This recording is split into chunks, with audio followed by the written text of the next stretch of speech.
If you want to be the best, you got to beat the best, and the best is blessed, baby. All right, gentlemen, we've been over the rules. Protect yourself at all times. Follow my instructions. Keep it clean. Touch gloves if you wish. Let's do it.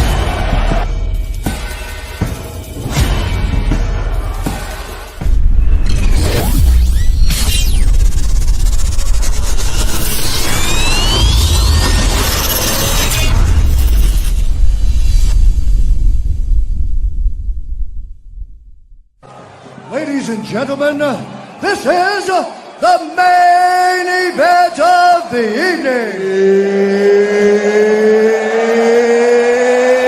It's time!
Yep. You brought up John. I don't know if you. I didn't bring John up. He did.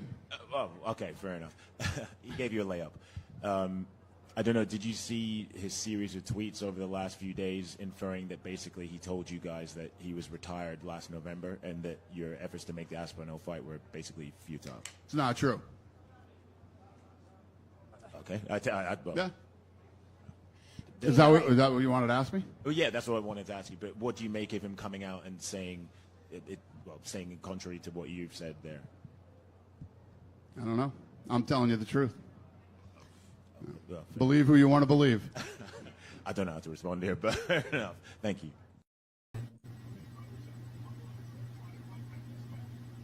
Yo, what's up, bro? What's going on, man?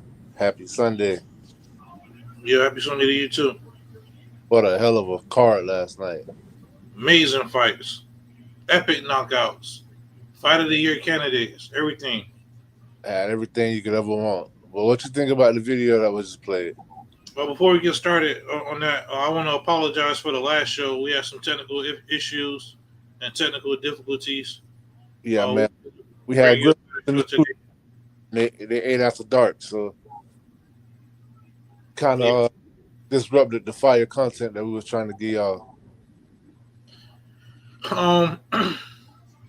As far as the video, I'm not really sure who to believe. It really don't change the narrative for me. Both parties were wrong. UFC should have never made the Stipe fight. John should have been more clear on what he wanted to do.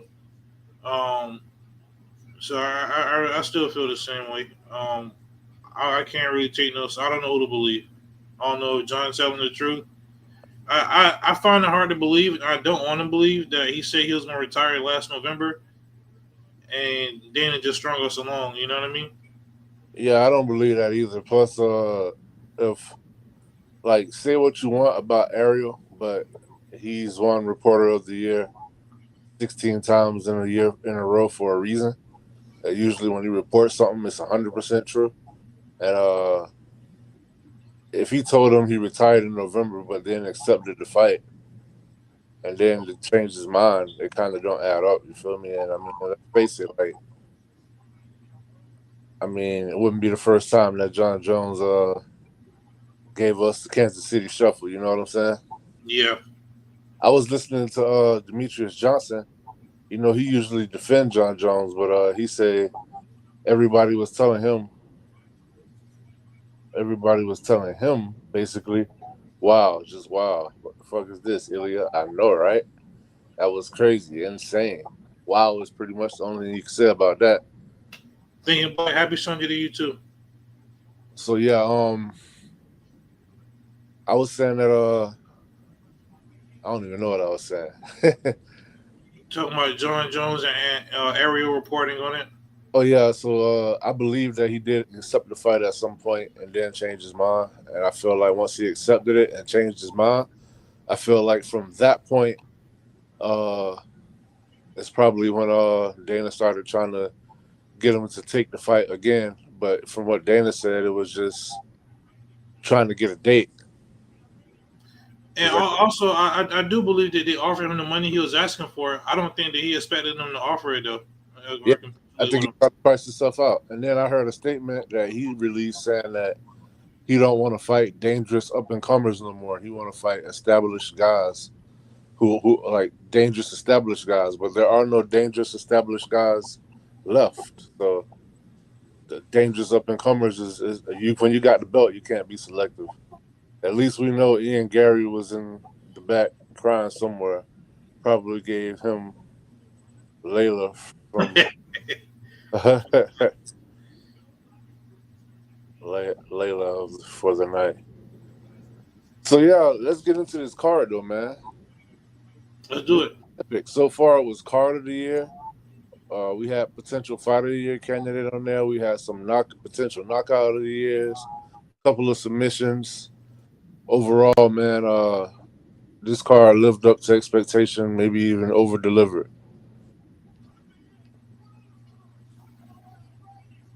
And opening up the card, we had Jonathan Deniz versus Alvin Hines. Alvin Hines making his UFC debut. We both picked Jonathan Deniz to win the fight. But Alvin Hines, man, his face was busted up early, and he showed a lot of heart. He wasn't the better striker, but he did have the better gas tank, and he had one hell of a chin. Yeah, he did. He got busted up pretty early with some jabs. Deniz, I honestly expected him to knock him out. But apparently Hines is a beast on the regional scene, which don't always translate. You know what I mean? But yeah. The lights was not too bright for him, I can tell you that. Yeah. Deniz got them hands though. And he weathered so many storms, and the fact that he took that fight on short notice too is kind of interesting to see. They might have a player at heavyweight. Yeah. Next up. Next fight we had the hybrid Nico Price versus Jacoby Smith. Nico Price is now 16-7 in MMA. I think it's all downhill from here. I don't know if that was our last time seeing him. Jacoby Smith did get the submission. It was a very competitive first round. I mean, Jacoby Smith won it, but I say competitive in the fact that I think he blew his load trying to get the finish. He had Nico bleeding, cut him up with some ground and pound, but Nico was real slippery off his back. He was fishing for an armbar that he almost got. At one point, he almost got a Kimura from the back. Had a couple nice sweeps. I feel like once he got back to his feet, he was able to hurt Jacoby Smith, but he didn't exercise any patience whatsoever. And so he rushed in to try to get the finish, and he got dropped towards the end of the round. When he got dropped, he got back up and ate a head kick. I feel like both guys gassed out pretty early. For Jacoby Smith, I say it's because he was trying to finish the fight. For Nico Price, I really don't know. I feel like he usually has a better gas tank than that. He ended up getting subbed in the second round, and that rear naked choke was so smooth the way he sunk it in. It's like he put it on him before. Yeah. Ilya took the head off of Volk, Max, Charles, most fan favorite fighters. Unreal. Absolutely legendary. Absolutely legendary. He violated our Du Bronx. Bro, dark mode. Smith. Smooth with it. You done, bro? I wasn't sure if you was finished. Yeah, go ahead. I was just reading the comments. This fight hurt me because Nico Price, I'm a big fan of him because I met him personally a few times on the regional scene. It looked like they just kind of throwing him to the wolves. I got to check his fighter contract, but unfortunately, you might be right, bro. We might not be seeing too much more of him. I feel like we have seen the best of him because it's been a while since I've seen him knock somebody out. I think the last knockout I've seen of him was Tim Means. That was a while ago, a couple years ago. Oh yeah. But, I'm still a huge fan of him. I'm gonna still support him. I just hope that he can get back in the win column. If he can give me like 2 more epic knockouts before he leaves, then I'd be good. If he comes back. Shout out to the Twitter audience as well, man. X, whatever you want to call it. Thomas Solele say, I feel so bad for Oliveira, man. Yeah, we all do. We all do. I mean, I don't feel as bad because of who did it to him. You know what I'm saying? Like, it can only be one. You feel me? And this is part of Topuria's story, and it had to happen like this. You know what I'm saying?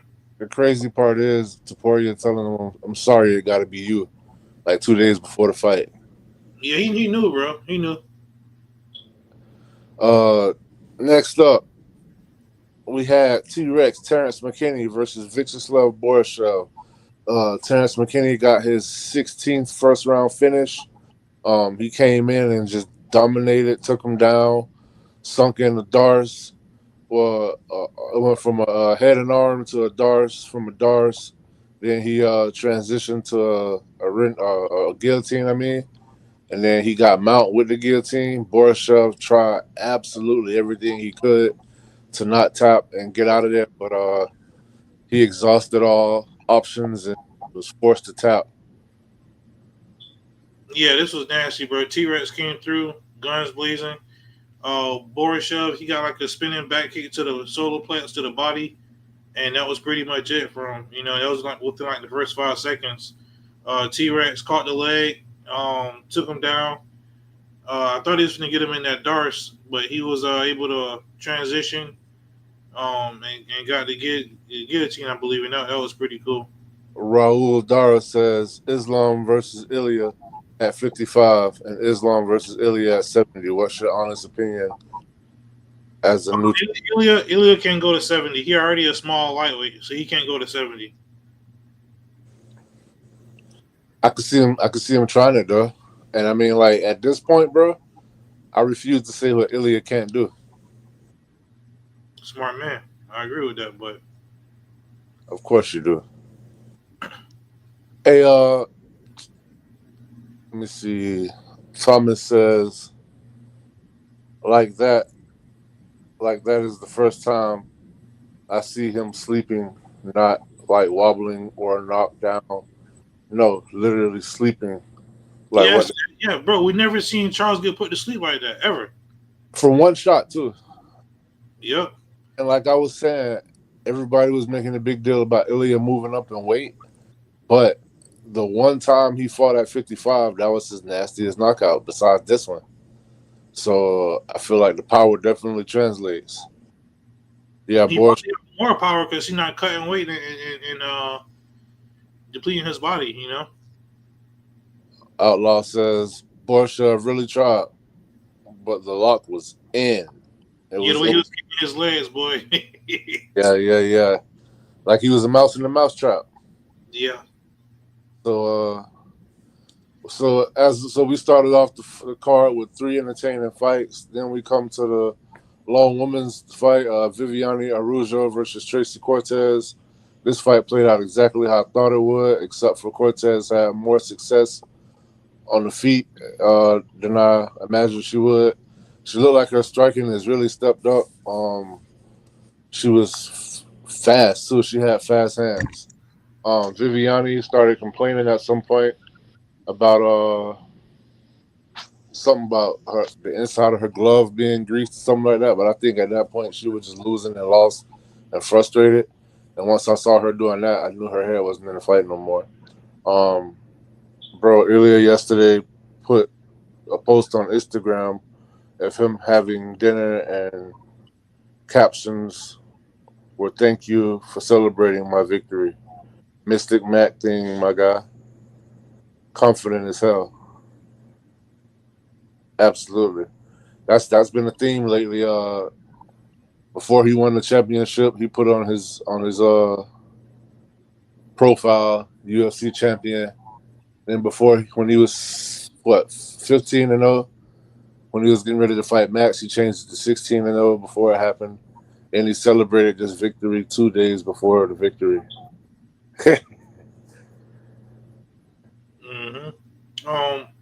As far as this fight, I was disappointed in Viviane Araujo, her accusations and her being so frustrated. I just felt like it just showed kind of like a little lack of professionalism. You know what I'm saying? Because I doubt very seriously. I mean, obviously we don't know, but I doubt very seriously Tracy Cortez, put stuff inside her glove. You know what I'm saying?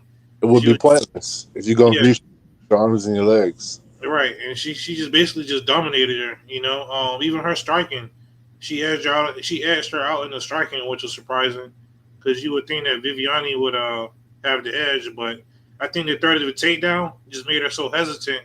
She didn't let her hands go, and which is why Tracy just took control of the fight. And you're not gonna grease yourself if you want a takedown. If you want to Right. initiate grappling, you're not gonna grease yourself. Thomas says, "I hope Islam's not reading his manager telling him to retire after." Next up, this fight kind of hurt me. It was one leg on a 3-leg parlay, and I lost. I needed to close out. I picked Hyder Ramil. He was plus 100 underdog, and he was really doing his thing for the first, like, I guess 20 seconds. Yeah. I would even say for the first 24 seconds. Excuse me, but he got caught with a knee coming in, and that one shot just put him out, and it was a wrap. And you can see he has what we talked about as far as him having that dog in him, because he was out, but he jumped right back up. But I wouldn't say that was a bad stoppage at all. People was complaining about the stoppage. But yeah, that Delgado knee right up the middle really sat Hader Emil down. Never seen Hader Emil put out by one punch. By one strike. He's usually the guy that bounces back, but that was a good stoppage. And he was vicious. He was undefeated coming into this fight. Hader Emil? Yeah. I didn't realize that. Yeah, he was undefeated, bro. I feel like it wasn't a bad stoppage, but it was an early stoppage. You know what I'm saying? I feel like the fight could have went on a little bit more, but I disagree 100% because even when he got up, he was still like he got up to protest it, but it's like he was still. I think he's just tough because he was still wobbly. And once I see a fighter get up to protest a stoppage and they don't have their legs, then it's like I can see that the referee saved them. Yeah, like I said, it wasn't a bad stoppage. I would like to see it go on a little bit longer, though. And granted, it's a lot of biasness in there because I just feel like it was kind of like fluky to me. I don't know. I don't want to take nothing away from Delgado, but yeah, if they fought 10 times, I don't think that result happened. Like, you know what I'm saying? Yeah, but that's the way it happened last night. I had money on Hader Emil, and I still got to say, that was a good stoppage.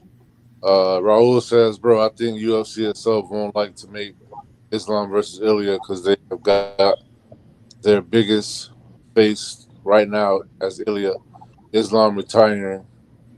So if Islam wins, it will derail the hype train of Ilya completely. I don't think they're worried about that. I think they see dollar signs when if they put them two together. That's the biggest fight they can make right now. Hey, let me just say this. I'm hearing all this Ilya and Islam. Why are we talking about Islam? He moved up. He not like Islam is fighting JDM. Let's let that happen first, and let's let Ilya defend against the lightweight. You feel me? Islam isn't a lightweight no more, so I'm not thinking about him fighting Ilya.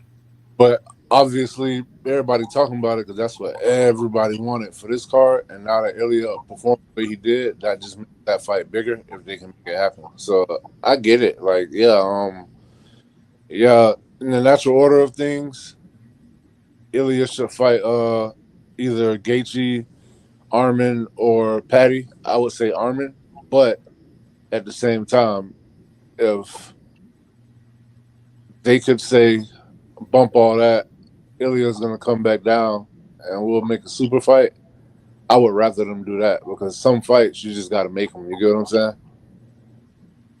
Yeah. Haslam moving up to fight Jack Green. Islam. Obviously, Islam's scared and he don't want that smoke. That's why he moved up. So why we, you know what I'm saying? Here you go with the fear thing. Here you go with the fear thing. I don't think Islam is afraid of Topuria. I understand 100% where Islam was coming from. I've been wanting to move up to become double champ. Y'all would never let me do it, but yet I defended my belt against somebody else coming up to be double champ twice, and I'm supposed to be the best pound for pound. So now if you got me defending my belt against featherweights, this is going to be the third one. It kind of puts an asterisk on his legacy because it make people ask, oh, yeah, you the lightweight champ, but 3 of your defenses was against a featherweight. You get what I'm saying? So give him that chance to go up. It's only fair. So basically what you're saying is he had the opportunity to fight Ilya. He didn't want to fight Ilya for whatever reason. The opportunity to either fight Ilya and defend against another featherweight. And he didn't want to do it, so he moved up. He's the lightweight champion, or instead of giving everybody else the opportunity to chase their dreams, we'll give you the opportunity to chase your dream and be a double champ and move up. So, yeah, I'm going to chase mine. Okay, but the point is, he didn't fight Topuria. His own legacy. He's not trying to. He's a welterweight now. He's not a lightweight no more. You feel me? I think you just don't want the fight to happen. I would love to see Ilya knock him out. That would be like the best thing ever to me. You feel me? But I'm saying he's not a lightweight, so I'm not trying to make that fight. I think he's just getting protective over Ilya. It's okay. I get it. Ilya will knock him out, bro. If they fought at 55, Ilya will put him to sleep. I would love to see that. I want to see that. But I'm just saying, let's not hold up some divisions again because of what we want. You know what I'm saying? Chris said Herb Dean need to be a whole lot quicker with the stoppage. He was slow with this fight. And with that being said, this is one of the potential knockouts of the year. Jack Hermanson, you know the knockout is nasty when they're giving you medical updates throughout the night. But basically, Hermanson was striking with him. He was getting pieced up. He didn't go for one takedown, which was surprising to me. He feinted one, but he didn't actually go for it. And Rodriguez had him on the back foot. Rodriguez threw a mean left hook, and when he threw it, instead of Jack moving his feet, he only tried to bob and weave. He didn't move his feet with it, and so he was still in the range. He ate the hook. He went down. As he went down, he bounced. It was clear that he was out. And then Rodriguez came in with a nasty hammer fist that just put him out even more. Sending him to the shadow round, Lando win and ghost. Herb Dean, that last shot was not necessary, but Herb Dean, at first it did look like he was late, but when you see the replay, he wasn't late. RoboCop just threw the strike anyway. Yeah, because Herb Dean grabbed him by the waist. Yeah, he did. This was just a nasty KO, potential KO of the year, like you said, definitely in the top 5. Hermanson, man, this is why I picked against him because he was coming off of a 2-year layoff, and he ain't got the footwork and he ain't got the hands, you know. But this was good for RoboCop. He needed this after getting TKO himself in his last fight. Thinking Black say, yeah, I think Herb Dean just got off the fight before. Or maybe the one before that, the wheels were slow. Trevor say, the scared talk is weird to me. I think it's a money move. And Chris said the last shot was totally not needed at all. Yeah, it wasn't needed, but if you ask Masvidal, it was very necessary.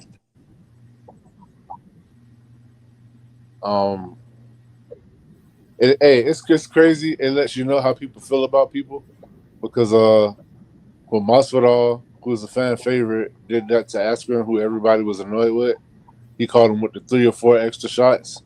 It's like you didn't hear a whole lot of pushback on that. But when people like Jack Hermanson or Robocop isn't necessarily a fan favorite, he caught him with 1 extra shot, and it's like all hell broke loose. But with that being said, he could have not threw that. And by the way, speaking of Ben Askren, man, shout out to Ben Askren. Everybody keep him in your prayers. He needs a lung transplant right now, and apparently he's not doing well at all. Had a real bad staph infection. Antibiotics stopped working, and I guess it spread to his lungs. I'm not really sure the whole story because they've been kind of like keeping it close to the vest. The family is, which is understandable, but just keep the family in your prayers, man. If you pray. But moving on to this fight. Oh boy, Peyton Talbott versus Felipe Lima, which at this point was fight of the night. Peyton Talbott, highly touted prospect, coming off of his first loss in the UFC, where he got pretty much dominated on the ground, facing off against Felipe Lima, who seems to be the more well-rounded fighter. Peyton Talbott surprised us all. He defended the majority of the takedowns, got a few himself. Hey, bro, you sound a little muffled, a little bit. My bad. I was saying Peyton Talbott. That's better? Yeah, you good. All right. Yeah, I was saying Peyton Talbott showed vast improvement on the ground with his grappling, and it's amazing to me. I was very impressed at how much improvement he showed from one fight to the next. Yeah, this showed his growth because I was surprised he was the underdog in this one, even though I didn't touch it. But his last fight, he got taken down and held there. In this fight, he showed a lot of takedown defense, and also he showed the ability to get back up from being on the ground and get back to his feet. So you can tell he's been in the gym working, and that's what you like to see with young fighters when they lose. How do they perform in the next fight? And he showed that he's improved leaps and bounds. See, for me, it's not even the fact that he was in the gym working, because that's to be expected. It's just the fact of generally you can't close a gap that much with from one fight to the next. You get what I'm saying? So the fact that young and absorbent, knowledge wise, exactly, like he was able to absorb and apply whatever he was working on and show vast improvement. Like this grappling that he displayed in this fight, as far as defensively and offensively, was light years above what he showed in his last fight. Against a better fighter too. Probably not a better grappler, but against a better fighter. And I feel like that kind of threw Lima off because he was expecting to come in, get the takedown, and he saw a clear path to victory. And once that didn't work, I feel like it kind of wore on him mentally. Yeah. So yeah, Peyton Talbott, David said was going to get some extra money too. There's 3 fighters that didn't get the bonus on paper that's going to get some bonuses. So that's what's up. I like to see that. Always good to see fighters get more money. Next this up was extremely disappointing. No, it wasn't. Hey, I want my money in all nickels too. How about I give it to you in all pennies? Nah, I want nickels. Me and my bro had a side bet on this. He had Moicano, I had Dariush. I felt like because they were both 2 high-level grapplers that this would take place mostly on the feet. I thought the grappling would cancel itself out. But Moicano did win the first round. He actually stole the first round. It was pretty evenly matched until he dropped Benny towards the end of it. and got a little ground and pound there. Second round, Dariush started using the wrestling. Actually, I think Moicano initiated it, and Dariush got a sweep, got his back, got him on the ground. He pretty much controlled him in the second round. In the third round, they mostly kept it standing. I think Dariush got one takedown. Moicano was able to get back up, fish for some leg locks, but overall, it was a 29-28 victory for Beneil Dariush. One judge had this 30-27, I think, when that was weird to me. Yeah, very weird. But I figured Beneil will. Moicano looked like he gassed out. I felt like Beneil would win. I didn't expect to see anybody gas. I just felt like Beneil is the more dangerous striker, and I thought it would take place mostly on his feet. So it didn't completely play out how I expected, but I picked the right one, I guess. Yeah, see, I think Moicano could have won this fight, but like you said, he completely gassed out, bro. Completely gassed out. His punches were slow, and he just didn't have to pop on him. So I feel like if he would have had better cardio, because we stole the first round, I feel like he could have got the second and third, but he kind of accepted the position a little bit too much when he got taken down. But I'm happy for Beneil because he needed this fight after two KO losses. So, And then taking 2 years off. yeah. Chris said, shout out to Joshua Van moving from 12-1.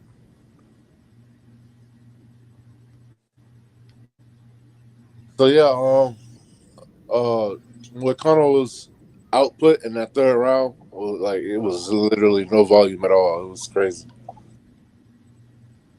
Next up, we have the fight of the night, and Brandon Raw Dog Royval versus Joshua Down by the River Van.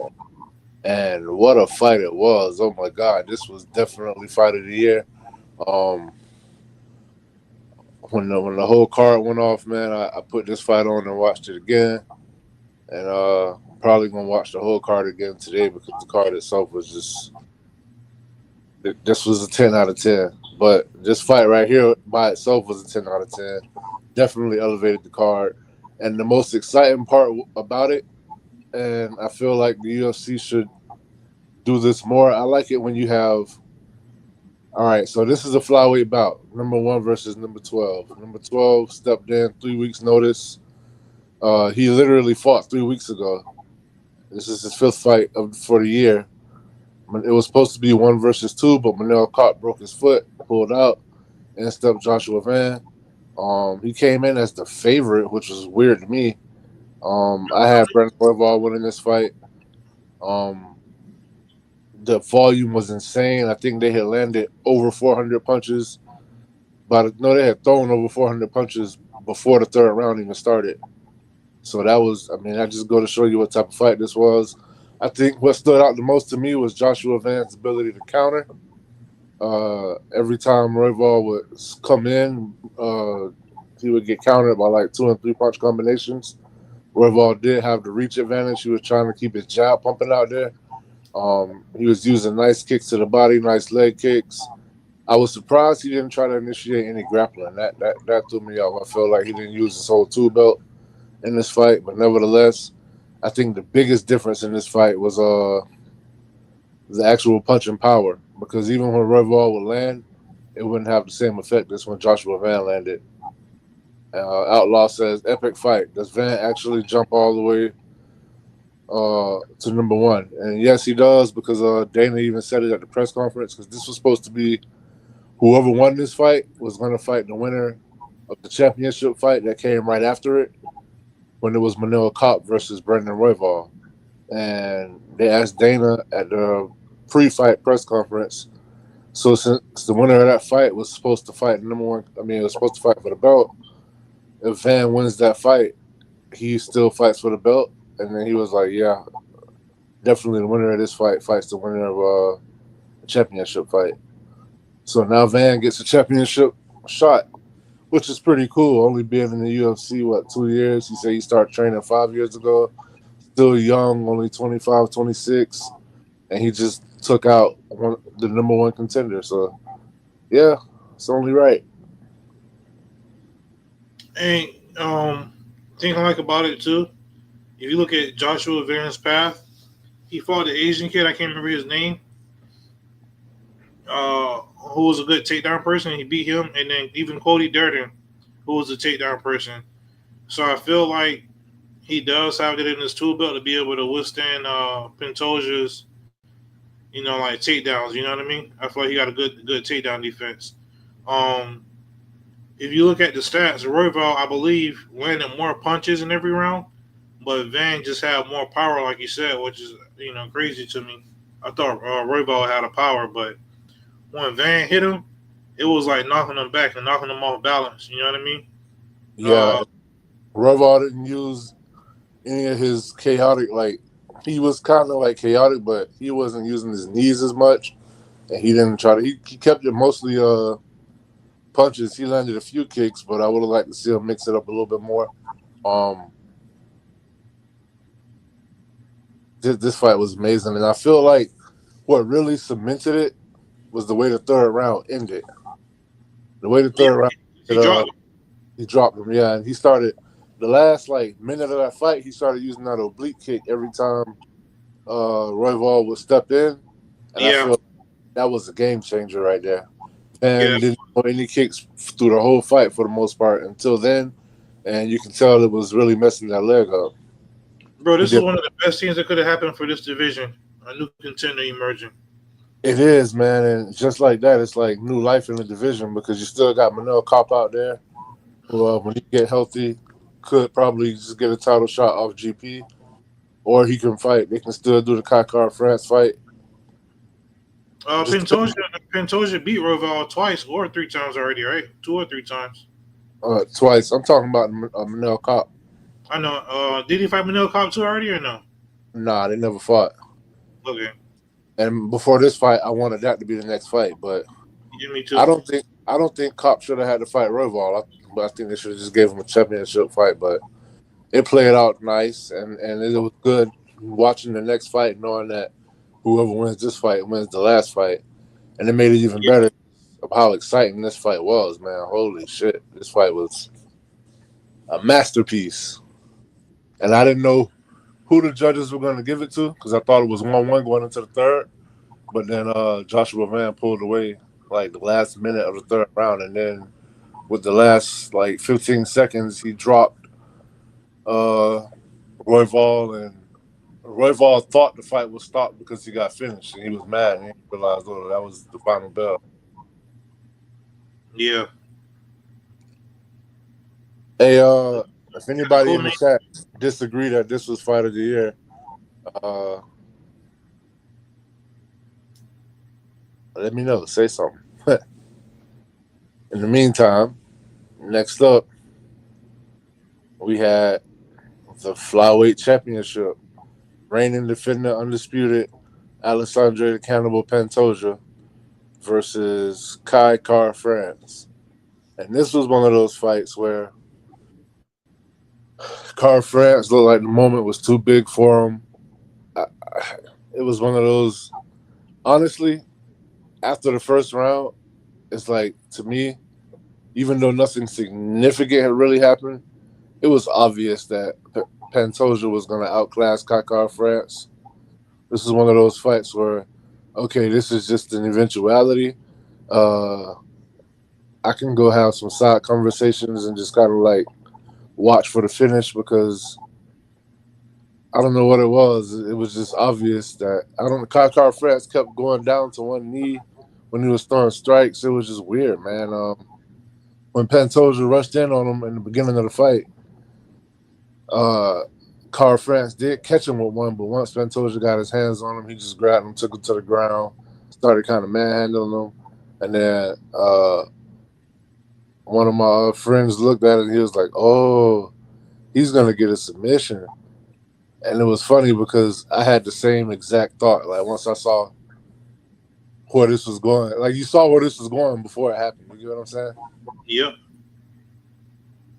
I felt bad for Car France because this is that fight that make you realize, oh, he's never going to be champion. Yeah, that's why he just laid there on the mat for a little bit. Yeah, this was bad because his first title defense title shot, I should say. He got finished by Brandon Moreno with a body kick, and he got this one. He got submitted. Um, so as a fighter, it's kind of hard to digest the fact that you're never going to be champion. Like, do you keep fighting or do you just retire because like Molly McCann said, you can't be competitive the way you want to no more at the top of your division. I'm not calling for his retirement. I'm just saying this is what goes through fighters' heads. But Pantoja's that man. I'm excited to see that his fight with Joshua Van is going to be a very high-paced fight. They should even put it on a fight night or something. It's been a while since we had a title fight on a fight night. You know what I mean? Yeah, Trevor said he lost his parlay because of the Josh Van fight. Me too, cuz I had a 6-fight parlay and a 3-fight parlay. I lost the 3-fight one earlier in the night because of Hyder Emil, and then I lost the 6-fight one because of that one Brendan Royval fight, and that threw me off. Everything else happened, man. And to your point, bro, Kai Kara France, she did look very awkward. Right? He was off balance with his shots and everything, and I don't know, man. But which is kind of hard to believe, being that he got Volkanovski and Adesanya in his camp. 2 world-class champions. So you would think that he would be able to deliver more in the moment, kind of. You feel me? That's why I feel like it was more in his head. I guess so. All right, let's get to it, man. We have the main event of the evening. The Matador, Ilia Topuria versus Charles do Bronx Oliveira for the vacant lightweight championship. And Ilia Topuria told everybody he was going to knock this guy out in the first round. We actually got to see Ilia on the ground with Charles. He held his own, even had some advantageous spots. He's a complete fighter. There's no doubt about it. Whatever doubts you had about Ilia before this fight, you might as well throw him away, burn him up. They're comparing this guy to the next Conor McGregor. He's better. Yeah, he's better than like he's more well-rounded. Oh man, that knockout was devastating. It was 100% devastating. That knockout was probably knockout of the year. The fact that he did it to Charles Oliveira, like one commenter said earlier, you never see Oliveira sleep like that. You see him rock, you see him hurt. He's a durable guy. He usually withstands punishment. But to knock him out with one shot, it was the right hook. He did a jab, right hook, left hook.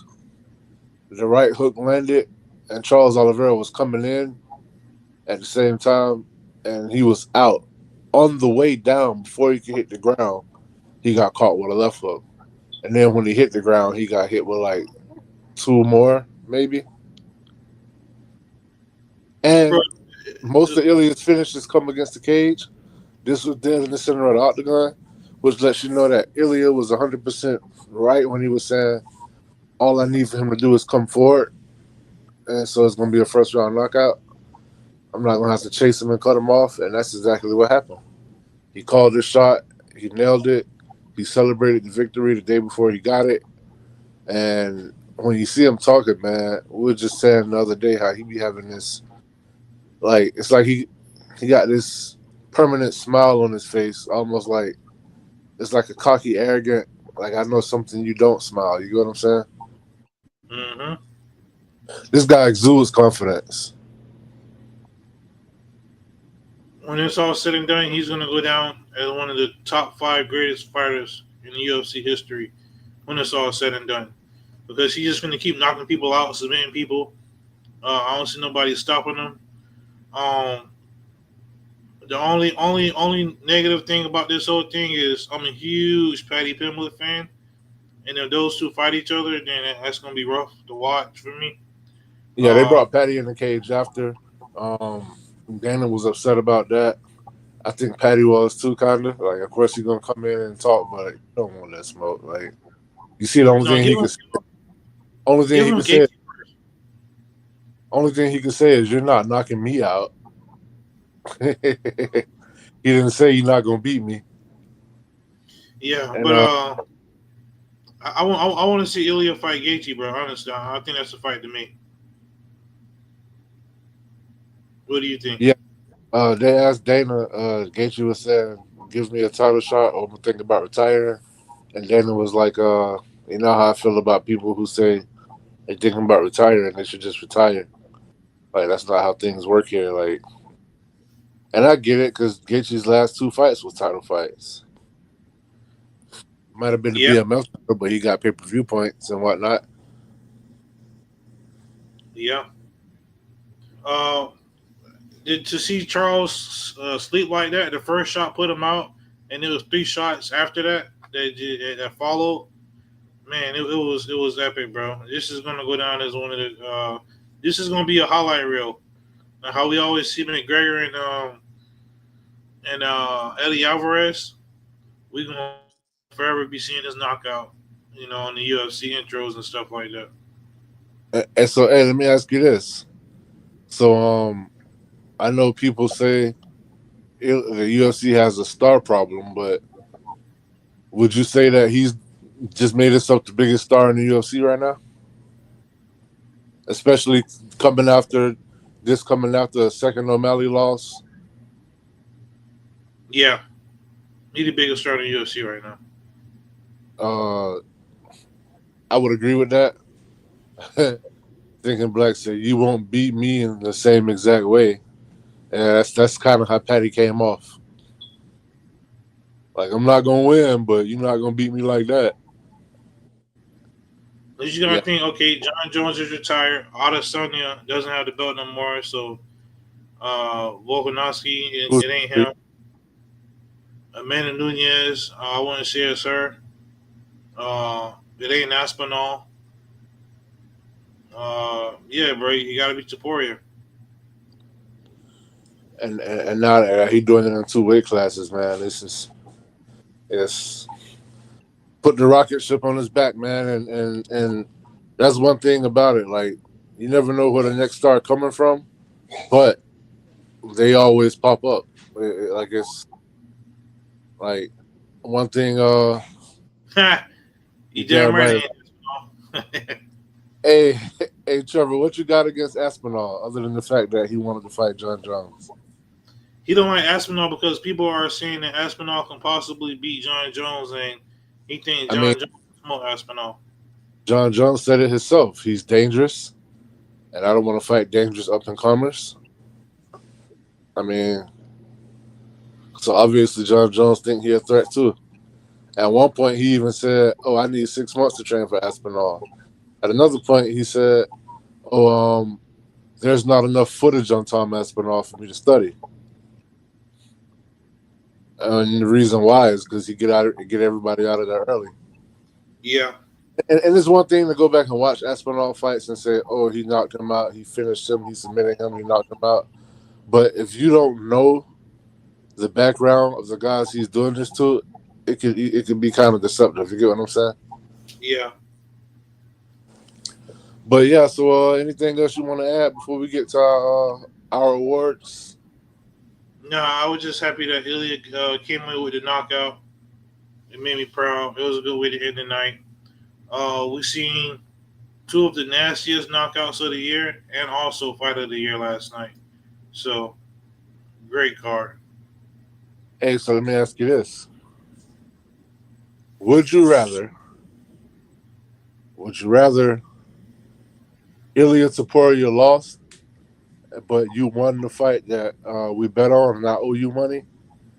Or would you rather it be the way it is where you got to pay up, but Ilya won? I'd rather have to pay up and Ilya win. I figured that.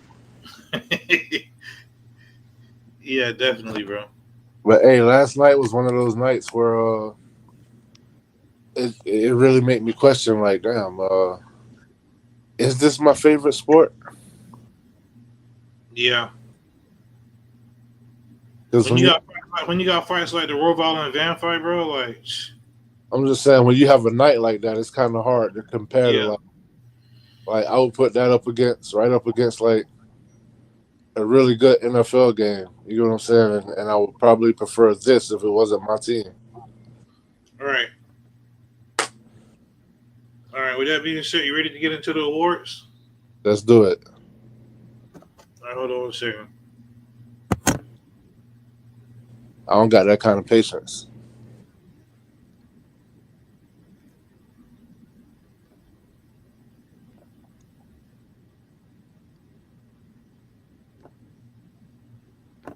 Look, that was more than 1 second. Let me know when you can see it, bro. I see it. All right. So to start things off, the KO. Well, actually, we're doing things a little different today. We're going to have 2 KO of the nights because we didn't really have a solid beatdown of the night, and we had 2 nasty knockouts. So, And we considered giving Roy Ball and Joshua Van both beat down of the night. yeah, we considered it. The first KO of the night, we got Ilya Topuria versus KO and Charles Oliveira.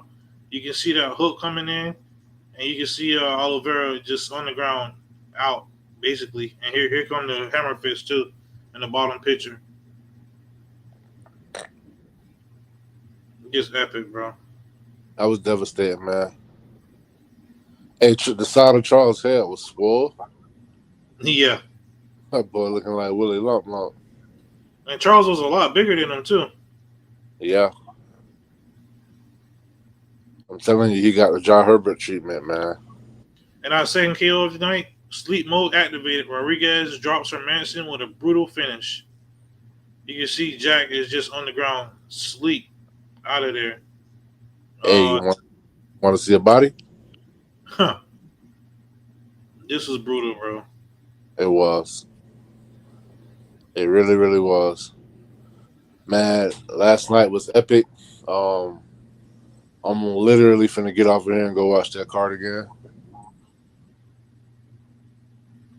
But What was your favorite fight of the night? Royval, man, Royval and Joshua Van. Hey, and you want to know something crazy? So last week there was a fight with Nazim Sadikov versus. That's the fight I was thinking about, bro. That's the fight I couldn't remember. That's the fight I was thinking about. Yeah, that's a contender for fight of the year too. Yeah, he was fighting Nicholas Mota, and Yeah. Nicholas Mota had him up against the cage, and literally, I'm not exaggerating, y'all, a 75 punch combination. Just think about that. A 75 punch combination. The referee almost stepped in a few times. Nazim Sadikov survived that and came back with a counter right that backed Nicholas Mota off, and then he hit him with a head kick that backed him off some more. And then he walked him down to the center of the octagon and they started trading some more. And then in the second round, before the second round came, Sadikov caught him with a nasty step-in elbow that split him. And so now we got blood, and these guys going back and forth. Second round starts, you can tell Mota gassed himself out from that 75 punch combo, and Sadikov came back and knocked him out.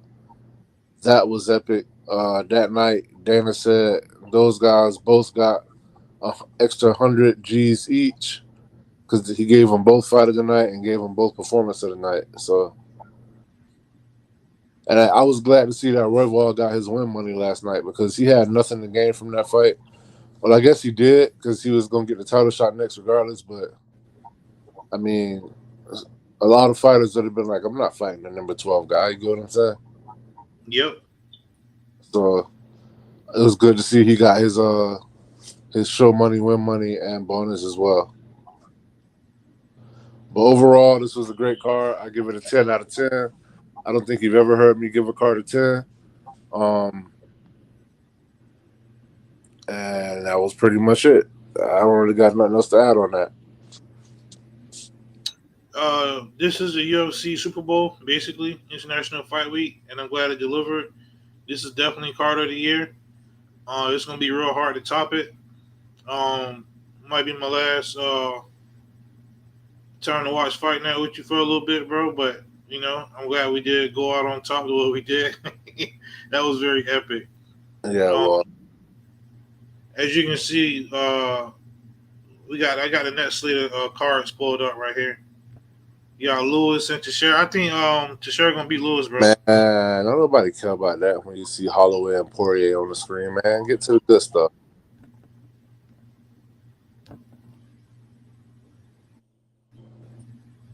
For the BML belt too. Yeah, man. I need Poirier to win this fight. This is bittersweet because it will be his last fight.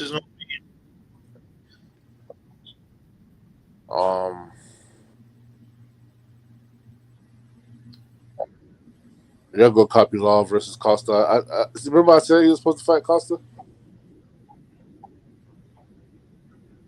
Yeah. Remember that? Yeah, I thought it was Costa, but for some reason they don't seem like they're in the same weight class. Vittori versus Allen. They both need a win. They both need a win really bad. Kyler Phillips and Vinicius Oliveira. Okay. This is a pretty fun matchup too. Ooh. Thinking Black say I'm gonna give the card a 9.9 out of 10. They should have had Brooklyn do every fight. Ikram Mascara versus Bruno Ferreira.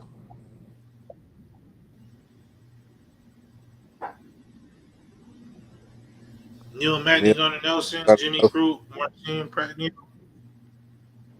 I see a lot of finishes on this card.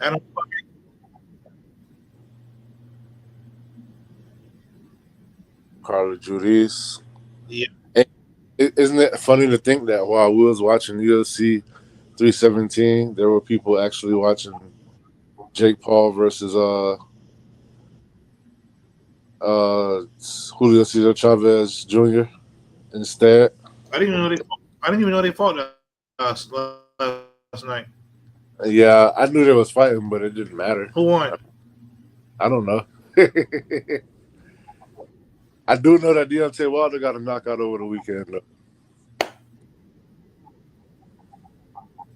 Good, about time. I'm gonna watch that on YouTube. I think he fought Friday. I got nothing else to add, bro. Great night of fights. This is gonna be the next time we come to UFC 318. Yes, sir.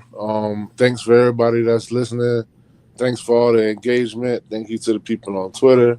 Again, we apologize for the technical difficulties last time. Hit the like, subscribe, and we look forward to coming at y'all again. Tune in tomorrow for Man Talk Monday. I'm about to go on vacation. Enjoy, bro. All right, peace. Hey, you need to have something for me before I go. I got you. All right. All right. Yep.